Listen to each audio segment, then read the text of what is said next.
Hello, ladies and gentlemen. Welcome back to some more League of Legends action here for the Hitbox Challenger Faceoff League of Legends edition. I am met this joined by Stress, and as you can see, we've jumped into the very first game. This is going to be in Faculty up against the Unicorns of Love. How's it going, dude? It's going good, man. I mean, it's an early start for us, a little bit, but we're here bringing you the entirety of, I believe it's a round robin group stage here, so plenty of games throughout the day to bring you guys as we continue. So, I want to make a comment about EU Challenger right now. Is it so similar to the dynamics we see in EU LCS with the fact that everybody's beating everybody, and then NIP kind of win a little bit more often, like Alliance do in LCS. So it should be a really interesting day to see who's going to come out on top.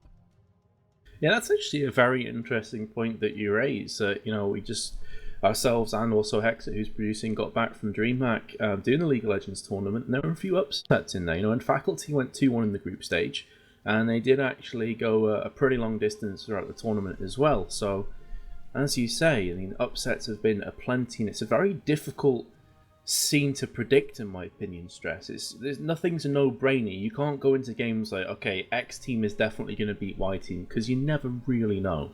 Yeah, I mean, just to highlight that, after DreamHack last week is, to comment a little bit, we have seen Ziggs picked up. Pretty standard bans overall. I think there's, nothing all that surprising in the bans. We are on the live server 4.10, so Kale is, a pretty high priority ban. Lulu Jack's the same. It's everything we've seen from LCS and more.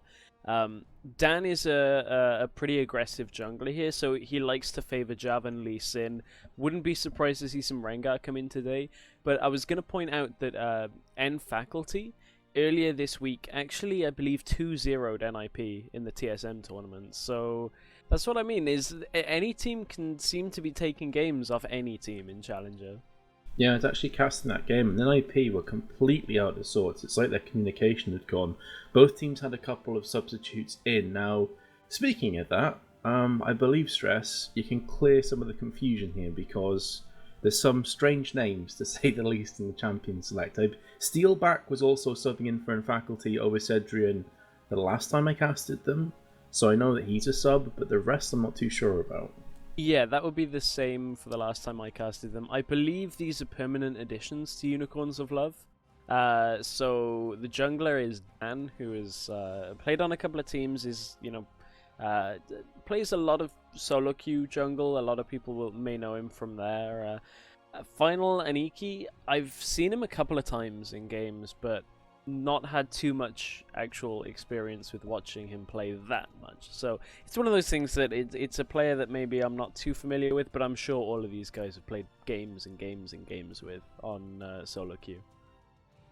Yeah, alrighty. So let's have a look at what's been picked up so far. So Ziggs, Thresh, Irelia, 4 and Faculty, Lucian, Morgana potentially getting locked in makes a lot of sense against Thresh because can mitigate pretty much everything that Thresh throws at Lucian there. Lee Sin is got to assume is going to be in the jungle, and actually, that's going to throw a span in the works if they go for Braum instead. No, it's going to be Trundle, I think. Yeah, it's much more likely to be Trundle. We did see a Braum jungle. I think it was over in OGN. Didn't do amazingly well. It was kind of okay, but he's not really made for the jungle. If I think that's a fair comment. But Hylasang loves this Morgana. It's normally banned out away from him, so the fact that that made it through, they choose to go away from the Braum Lucian lane, which is pretty strong right now. Everyone thought Lucian was going to fall off, and then realized that if you build Blade of the Ruined King, it now does the 8% damage rather than the lower damage that it did before. So Lucian's still pretty strong, Braum's still pretty strong with him, but Hylasang's Morgana is what they're aiming for there in that bottom lane. Yeah, and also when Lucian gets Ghost Blade with Blade of the Ruined King, the damage is pretty disgusting, honestly. It can just chunk through players so quickly. It looks like Caitlyn is going to be picked up against that, so that is one of the ways that Lucian does struggle in lane, is he can be out-harassed by Caitlyn. Typically Lucian is very good at harassing with his passive, and they do round it up with Elise in what I would assume will be the jungle. Over to the other side, they're hovering over Syndra or Xerath. Power of Evil, I assume you said this is like final composition for Unicorns of Love. So I suggest that means Power of Evil's no longer with them. Yes, I believe that's correct, because I think Power of Evil is now. He was playing with NIP yesterday, so he's either still a sub for NIP or they've been kind of swapping between Exile and Power of Evil. Yeah, because also Power of Evil was playing at DreamHack as well for NIP. So what I was going to say anyway, though, is that typically they do very well with Syndra, but that's one of Power of Evil's go-to champions. Instead, they've locked in the Orianna, so that's plenty of AoE, CC, and damage actually coming from their comp. Yeah, it's a pretty mixed bag on their composition. It's a good pick composition right now. You got the Dark Bindings, you got Lee Sin, you got Trundle. So, on both sides there's a fair amount of catch potential. So this might be a fairly scrappy game. There's no real one-sided team fight set up here. But I believe as we head into the delay period, we are going to go for a very short break here, guys. So when we come back, we'll be back with Game 1 of the day between End Faculty and Unicorns of Love for the Challenger Faceoff tournament.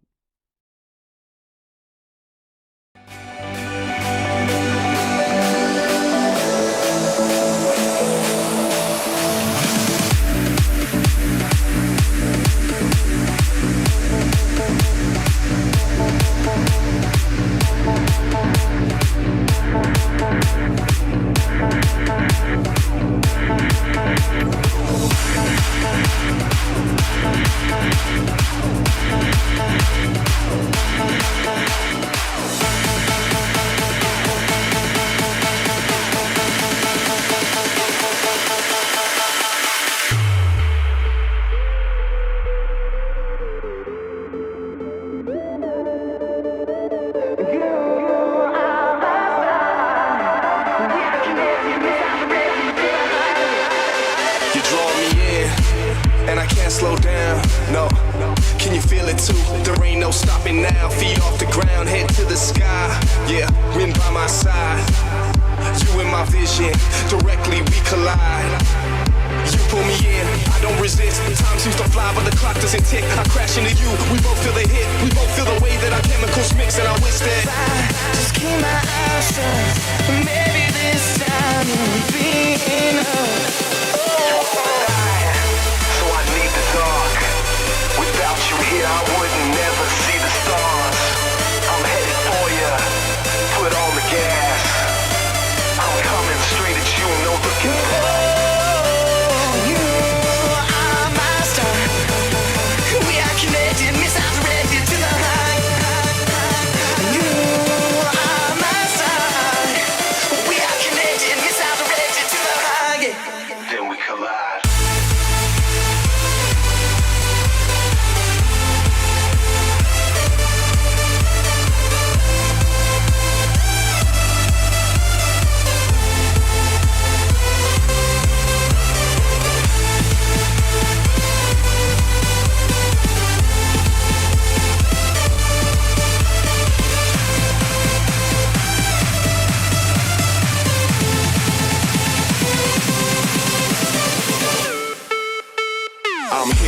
Statue, your heart is a magnet, I'm coming at you. Girl, you're my target, I'm aiming at you.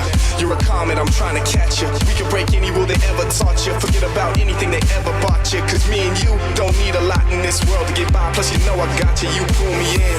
I don't resist, time seems to fly but the clock doesn't tick. I crash into you, we both feel the hit. We both feel the way that our chemicals mix. And I wish that if I just keep my eyes shut, maybe this time you'll be enough. So I need the dark. Without you here, I would never see the stars.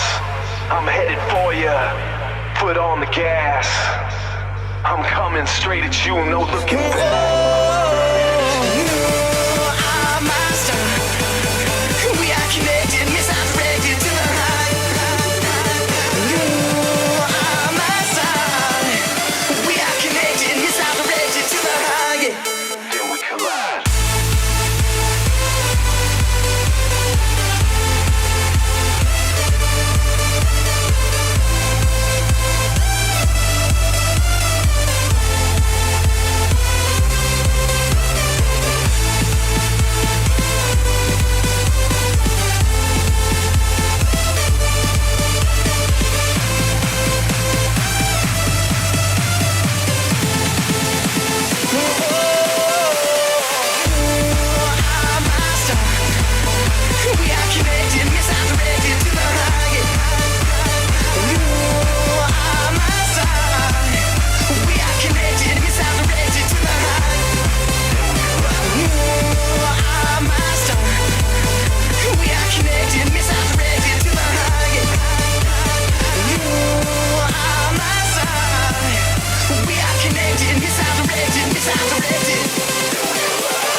Hello ladies and gents, welcome back. We are live onto the Rift for the first game of the Hitbox Challenger Faceoff. It's going to be in Faculty up against Unicorns of Love. Some replacements / substitutes are in, so that's going to add a little bit of more spice into this matchup. I met this drawn by Stress, and as you can see, it doesn't look like we're going to have any invades just yet. It's a bit early for spice. I true, don't know actually. about you, but this early in the day, I am not one of those people that's like, let's go get a curry. Doesn't work for me. Not good. Sets the day off badly. I think my stomach would do loops, mate, if I Yeah, had curry exactly. at this stage. That's what I'm thinking. Like, Dan was saying earlier, oh, are you jealous that I've got a roast dinner in front of me now? And I was thinking, no, it's far too early. I can't eat that. I'd just be heavy for the whole day. But, yeah, I wouldn't be able to cast 6 games on that. But enough about my eating habits. We are onto the Rift. With then Faculty and Unicorns of Love. It's going to be one of those days. And it's only game 1. But, yeah, onto the Rift. Defensive starts. Wards have come out, though, for N Faculty. So they're going to be able to track Unicorns of Love pretty well in the early game. Yeah, we did see N Faculty in the TSM tournament just a few days ago, actually going for delayed invades. But judging by their positioning, not going to happen. Both junglers actually starting towards the top, so it's going to be Elise on blue, Obvious picking up the blue buff, and Dan on the red buff for Lee Sin.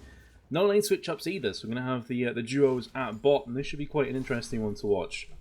Yeah, it should do. It's normally we see the lane swaps, and then we see the buddy system in effect, so it'll be pretty cool to see a standard game for once. And okay, Vardags, nobody saw you miss that CS, it's fine. Yeah. No one saw it. I did, though. But, yeah, bit of an awkward start there. Actually, both AD carries missing out on a CS, although Caitlyn is going to be just somewhat pushing this one forward. Both are probably likely to ding around the same time as well, so nothing's really kicking off just yet. In fact, no, I was incorrect. Vardag's just about coming out second best, and due to that, he gets harassed back from Caitlyn, and that's one of the reasons you pick Caitlyn against Lucian. Has that range advantage, which is so punishing. Yeah, indeed. That's something that has become even more prevalent by the fact that now Doran's... It's been slightly adjusted now, so that obviously it's not as on hit, but once you go double Doran's into BF Sword, you've actually got enough sustain and enough damage that you kind of get this really nice spike in lane. Dark Binding has landed, though. And Lee Sin follows it up, doesn't land himself the Sonic Wave. So that would have been curtains for Mountain. He would have been okay, I have to feel. May have had to burn a summoner to escape, but still, missing that key was pretty important. Instead, Dan is just going to go ahead and pick up the White Wraith instead, so he's going to be alright. Yeah, he should be fine. And, ooh, another Binding Lance. This is why they picked up Morgana. Sorry, it might have been a bit of a problem on the mic there. This is why they picked up Morgana, because Hylasang is just so good with Morgana. Landing those bindings in lane that it just is such a priority pick for them. Look at her go again looking for it all the time. Yeah, and the previous Dark Binding almost caught him through a minion as well, so I don't think Steelback was expecting that one to connect. Top lane, Obvious has came into a ganking position, but he is stood on top of a ward, so you could already see that the Versace was moving himself back towards his own tower. He knows what's up. You can see by his positioning that he's playing very passive. He's waiting this one out, and there we go. Obvious will back on off. Yeah, just a bit of a slower start perhaps than some of the lane swap games that we've seen. Another Dark Binding hits in the bottom lane. I mean, yes, it's not actually doing too much damage, but obviously it's nice to just keep locking them down. It puts the pressure on in this bottom lane, and you can see that if they keep getting Thresh wants to come forward to last hit with that the Relic Shield. It's a way that they can punish Thresh for doing so. Yeah, Hylasang needs to be a bit careful though, because he's expending a lot of his mana. Does have quite a nice amount of mana regen though, but again Steelback eats himself for one. That top lane, Gankans came down, the Qs are landing on Prombear. He's going to get slowed down as well. Will he have to get himself away with Flash? No. So he keeps both summoners, has teleport as well, so he shouldn't miss a great deal of experience. Yeah, I mean, right now Hylasang actually does have a really good mana regen. It's currently at 15. I just want to double check that is actually... Yeah, she's regenning 15. Hook lands in the bottom. Ooh, the Black Shield came up a bit late there from Hylasang, and therefore he took a lot of damage from the combination, and that is, in a nutshell, one of the reasons why Thresh Caitlyn is such a potent lane, and that's actually, you know, Morgana is designed to mitigate a lot of the Thresh utility, but if you are just a millisecond late on that shield, in fact, hold that thought, at the top lane for Versace, I thought he's going to get caught from the cocoon, just narrowly missed, so he's okay. It's actually pretty interesting what Hylasang's running, as there is still an engaged top lane. Wow, they're going deep for this one. Now Lee Sin's moved into position. This could backfire horribly for Unfaculty.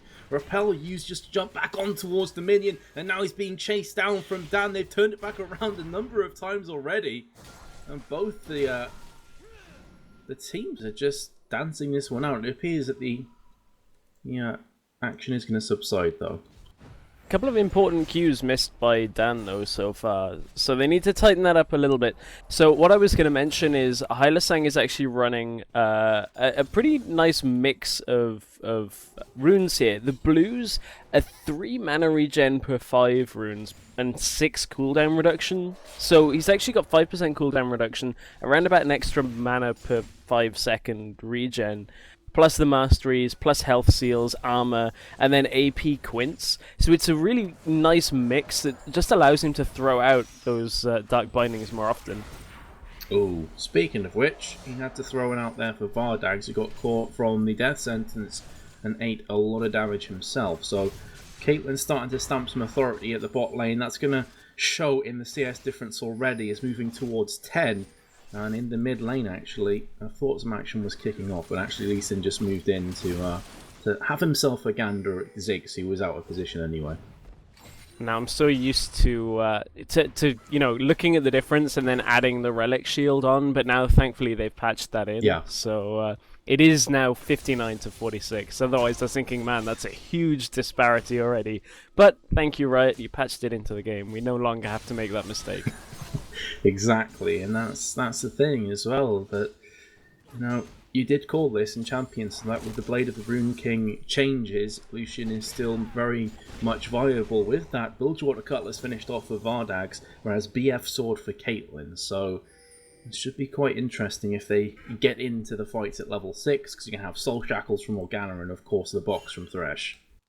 Yeah, what it means right now, though, is Lucian is going to have a little bit better sustain in the lane, but Caitlyn in a straight-up trade is going to out-damage Vardags by a significant amount, and that's what they have to be careful of, because if Caitlyn's range can really just put the pressure down from, you know, enough of a distance that it really shouldn't be too much of a way for Vardags to compete.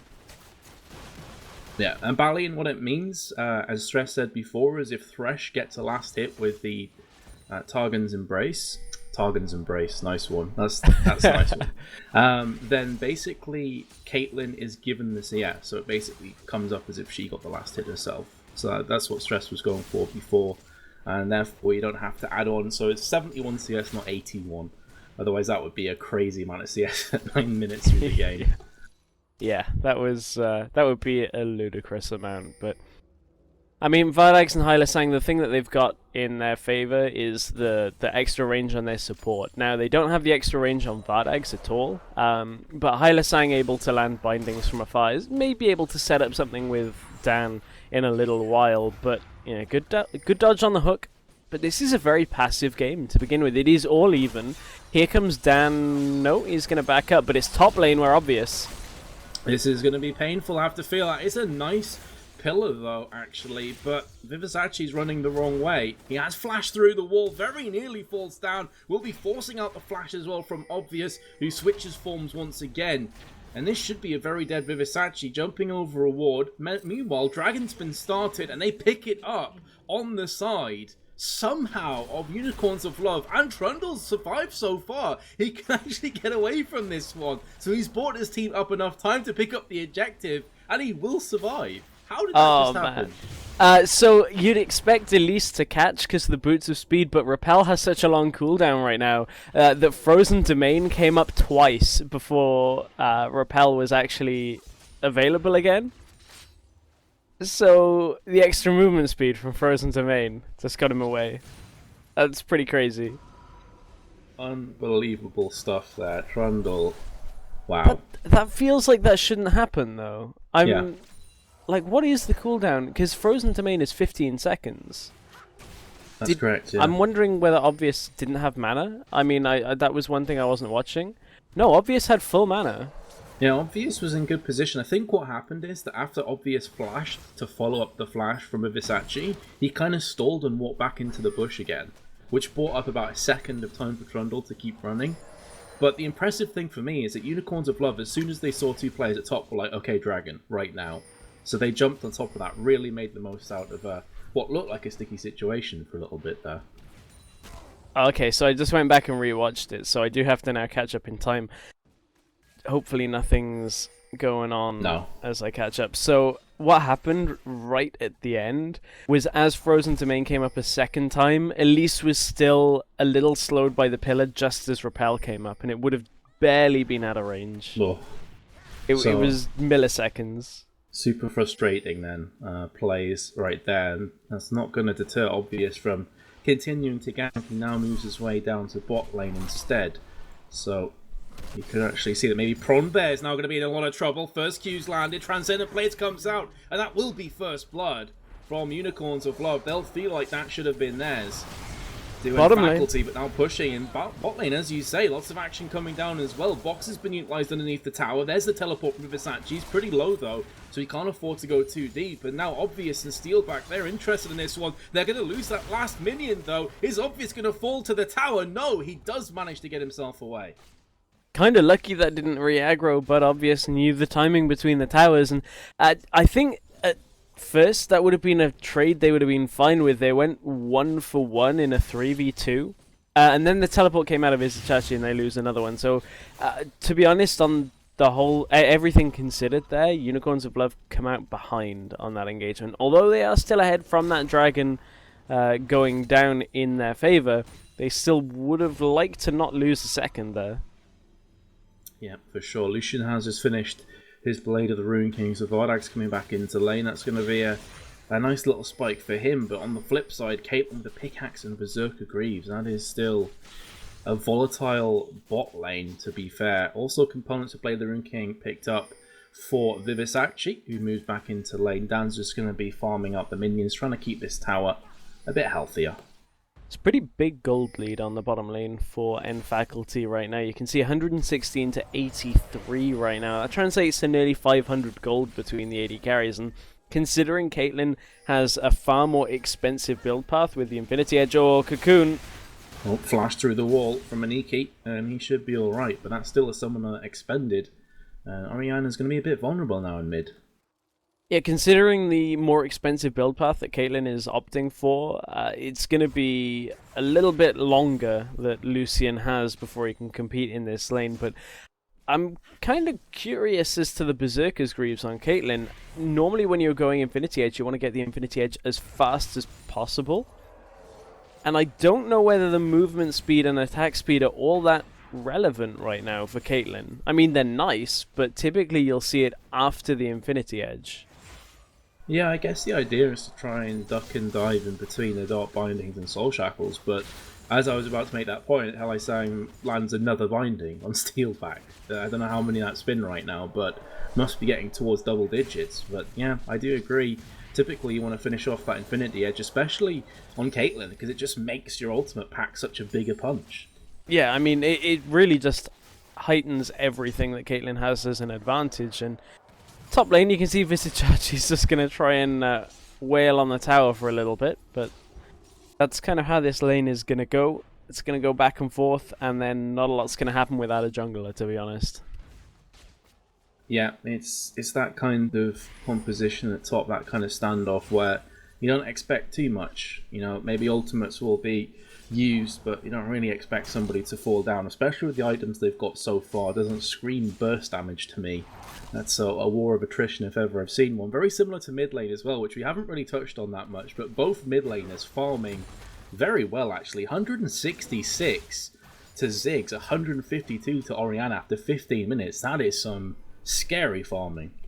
Yeah, that's really good farm for now, and that's one of the questions in these kind of lanes, is both of them can't really die. Soul Shackle in the bottom lane, however. Yeah, top lane as well, but this actually could be falling down. Let's have a look at bot, and it's going to be a kill apiece globally for both sides. This actually did fall, and so did Mountain. Steelback just about gets himself out the way. The culling ace in the hole comes through and does land on Dan. So, global action, 1-for-1 trade, but it's a top laner for a support. It is, but the question is how much can Unicorns of Love get from this? Can they push this to the tower, or will Caitlyn just clear it away with a Piltover? But look at Hylasang taking this forward position, making sure it's not possible. However, the roam is on out of the rest of N faculty, and Unicorns of Love have to be careful here. They do. Ziggs is going to pack quite a bit of punch with that Athene's Unholy Grail. Here comes Obvious as well. Dot Binding and the Mega Inferno Bomb. They do get their man finally. Weren't able to pick up both, but still, I'll be pretty happy with that result. Dragon's up and live as well. That's something that is potentially going to be picked up. I'm not so sure, though. I think if they'd have seen Obvious recall there, they probably would go for it right now, especially with Ziggs ult not being available. But the bottom tower is going to fall. Steelback, yeah, there we go. One attack away from it. And, I mean, Lee Sin's here, but unless they can get a Q on Steelback, this is not going to work. Yeah, more action at the top lane, but let's focus here. Dragon's Rage goes through both, knocking them up into the air, but they're turning this one on Dan. That's going to be the kill, looking for the second one, and indeed it will be the double kill to Mountain. And somehow Caitlyn survives. How long, though, as Aniki is down here? Needs to be careful, because so is Ziggs. He's now caught out of position. Mountain's maybe looking for his triple kill. But it's going to be Steelback who takes that down. So you got a 36, nearly 40 CS difference. 1-0 and 5 with a blue buff, and Dragon's now being picked up as well. The Q needed to land. It really did, but it was a great flash out of Steelback. That's one thing to keep in mind. So it wasn't exactly a missed Q, but more that it got dodged. So that heavily goes in favor of N faculty. And, you know, they're looking pretty strong again. We saw them earlier this week, as we said, take down NIP. Maybe this is a similar strength N faculty for today. Hopefully that'll keep up, but I mean, we'll have to see how they cope with having the lead, though. That's one thing that you know, is the test of a good team. That's a good point, and it's certainly a good point. And they are going to be tested here against Unicorns of Love, who are no slouches themselves. These guys certainly are coming into this tournament with the idea of winning it, and the other team that can pick it up as well, Stress. But we mentioned this in the picks and bans. You never quite know in the challenger scene. One team on their day can be unstoppable, then the next day they can just be not performing whatsoever. Yeah, that's you know, honestly, I feel like that's what Unicorns of Love are being a victim of right now. Is we've seen them previously beat Cloud9 Eclipse when Cloud9 Eclipse did exist, but you know, this doesn't look like the same team. Vardags really isn't looking as yeah, you know, he may be 2-2 right now, but some of the decisions made in that bottom lane really haven't gone their way. Yeah, there's been some pretty big misplays from Unicorns of Love that's hurt them badly. Speaking of which, Aniki will be flashing as soon as it comes back off cooldown, being chased down by a Prom Bear. That's a nice couple of ultimates, though. Will it buy up enough time for Aniki? Yes, it will. Oh my goodness, I thought he was a dead man, just about surviving by the skin of his teeth, 100 HP remaining. And meanwhile at bot, Vardags and Hylasang did take down the tower, so they're still trying to get those objectives, only 1,000 gold between them. Yeah, the tower was a little bit low, so Caitlyn didn't really want to sit around at a low tower. However, this inner tower is far more easily defended. One Piltover and a couple of attacks will end up taking that down. However, look at Dan roaming down towards the bottom lane. Doesn't really feel like it's on, however, and Teleport is coming out here. Oh, okay, so they really want this kill. Prombear's pretty fast. They're going to be chasing down Vardags. Can he survive? No. Wow, that damage. And he also used his flash just before dying. Yeah, that damage out of Aurelia. Hang on. You know, Mountain's going in. Wow, it's just non-stop action in this game. Dan's in the wrong place at the wrong time. And the misplays continue. Another kill to Aurelia. A champion you do not want to give frap kills to. That is going to be huge damage. A lot of tankiness as well. She's now 3-1. Has a finished Trinity Force. Is looking for more damage as well. And I think she can actually afford to do that. Sometimes you'll see Aurelia go for more tankiness. But at this stage in the game, she's going to shred anybody. And Unicorns of Love get a turret for it. So they'll be somewhat content there. It was 2 in exchange for a turret, an inner turret, which they will take, but still they're falling further and further behind. All Mountain getting chunked. Needlessly large rod. Components actually of Rabadon's death cap already for Aniki. So, going to be chunking hard. And this is the kind of composition that we'd mentioned before, that if they do get a pick, they're actually very strong here, Unicorns of Love. And this game is by no means over. 9-3 looks bad, but the gold difference, as you can see, only 2,000 at 20 minutes. That's not game-breaking. Good thing for them though is the Ghost Blade has been finished on Lucian.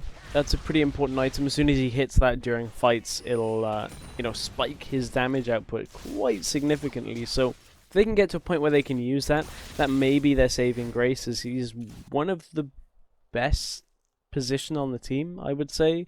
And Orianna, I mean, between them they actually still will have a fair amount of damage. So just a case of getting to that stage and actually using their items, because there's the Rabadon's death cap out of Orianna, so Shockwave is now going to be dealing a lot of damage.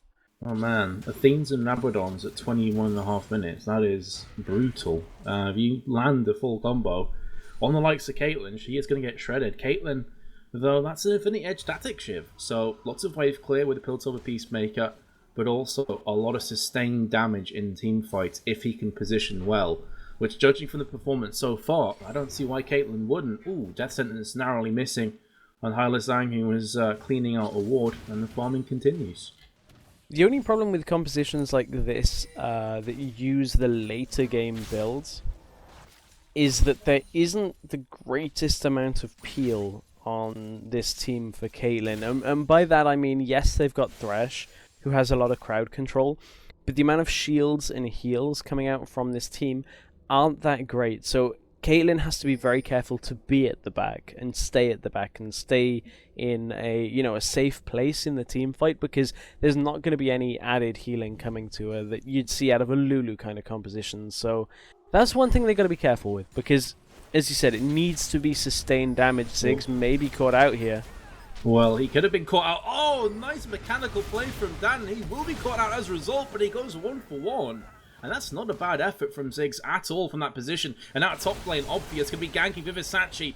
The Subjugate and Flash were both used from him, and the Blade of the Rune King, so everything in the kitchen sink to keep himself alive. Mountain has found a Halizang who was just out of position completely. In fact, it turned it on Mountain. He could be falling as a result of this one. You can see how strong the Ghost Blade is in conjunction with the culling as it chunks on through.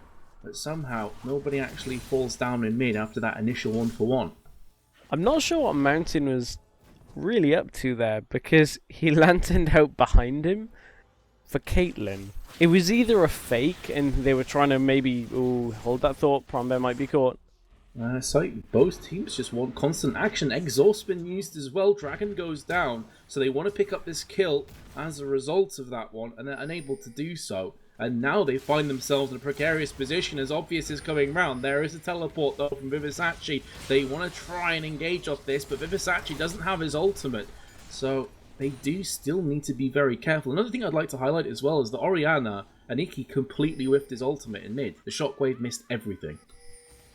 They need to hit that. That sounds really obvious, and if you'll pardon the pun on that one. But that's a significant part of their damage right now, because Caitlyn's going to output more damage than Lucian once the culling is gone. So if they don't hit that shockwave to get the targets low for Lucian, it's really difficult to clean that fight up. Yeah, that was when they were ganking Ziggs. Ziggs did die, but they probably could have went... If the shockwave lands, Lucian would not have had to tower dive and therefore wouldn't have died himself, so they'd been in a much better position. Pillar is going to allow them to slow down both Steelback and Obvious. Dark Binding was not used, it was actually Black Shield is the one I was looking for to stop the cocoon, and things go back again. This seems like there's been a lot more kills in the game than there actually has. It's just been so action-packed. Yeah, it's been pretty action-packed. Quite a few misplays. Oh, So's perfect. Well, this has pretty much just been the game in a nutshell. The player's out of position. There's the insect try from Dan, but Steelback very nearly falling. Ace in the hole will be blocked out from Dan. You can see how much damage that's doing through the safeguard shield as well, and they do back on away, but they still get Ziggs once again. I'm a little surprised that a couple of ultimates were used during that. I don't think So's perfect really... Well, I guess his ult is on quite a low cooldown as it is, so it's not too bad, but Yeah, this is, as we said in Champion Select, a very scrappy game. Yeah, and Mountain just ate Soul Shackles. Because why not? So, Morgana's ultimate's down. They wanted that kill, and Mountain's just way too tanky at this stage of the game. Look at his items, he's got 3 kills, 2 assists. So he's put that gold in useful items. Mid tower will be falling. 7 towers down already. 4 for Unicorns of Love, 3 from Faculty. And again, they're just going to back on off and potentially spend some of this gold. 1,000 Morgana, 1,000 on Lucian, and over 1,000 for Lee Sin. I'm not keen on Faculty continually giving things away to Unicorns of Love, because they've had an advantage. They've kind of maintained the actual gold, but as for map control, it's kind of slipped away from them. But I don't think this bottom lane is the best thing to be doing. Yeah, diving a trundle is always a interesting idea, especially when Versace's this big. So that was a bit sketchy for a few moments there from Obvious. At least did have to recall. They didn't pick up the tower, though it did chunk it down quite significantly. But Unicorns of Love, you know, they're still in this game. I don't want to sound like a broken record, but this gold's difference has pretty much stayed the same for the last 10 minutes. It's not really fluctuated a great deal. The problem with that is that the scaling, I feel, is a little bit better on Faculty's side. They've got a Caitlyn. Ziggs is going to scale very well, and you will never be able to push against, pretty much. So that's one thing that Unicorns have to be very careful of right now, is that if they get to a point where, I was about to say Last Whisper and then another item is completed, and I've realised Caitlyn's already got the Last Whisper. So I wonder what Caitlyn's going to go for next. Sometimes we've seen a defensive item. I think she can afford to go a defensive item at this point. If it were to be Mercurial Scimitar, I don't think there's, apart from a binding, there's too much to get that for, but they may be caught out here. Oh, but Hanezang actually nearly falls down, so they turn it on top of him. Vivasachi does get himself the shockwave on top of him, but it won't be enough to keep himself alive. Prombear goes on a rampage, 4-on-1 Irelia, always the terror.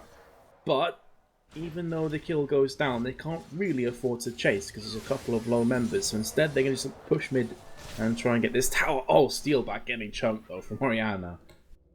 And without a minion wave, that may be enough to deter this, because look how low they are. Okay, here comes the minion wave, so it won't be enough to deter it at all. But there was a touch and go moment there, perhaps, for Faculty. But they're going to back away. Let's take a look at the gold. So Ziggs has about 1,500.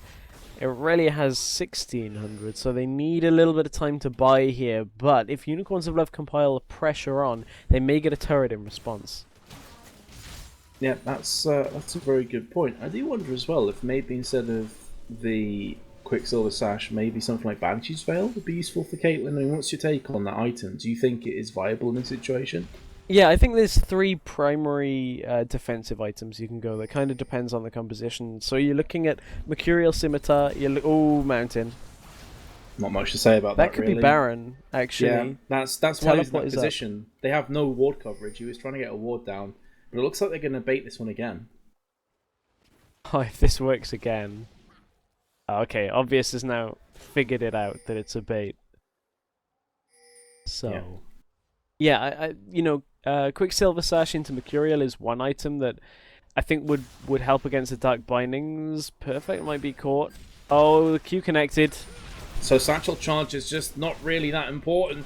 Will be a flash in, but can the rest of the team make up the ground? Yes, they can. Mega Inferno Bomb goes down and completely obliterates Lucian. Shockwave onto Caitlyn as well. So actually, this fight was looking a bit sketchy, but they brought it in their own favour, Unicorns of Love. Irelia's pushing the top, though, and that is going to force Vivasachi. Did he just cancel his teleport? He had to. He did. He had to, because Obvious was about to cancel it for him as well. Alrighty, so Irelia's still pushing here.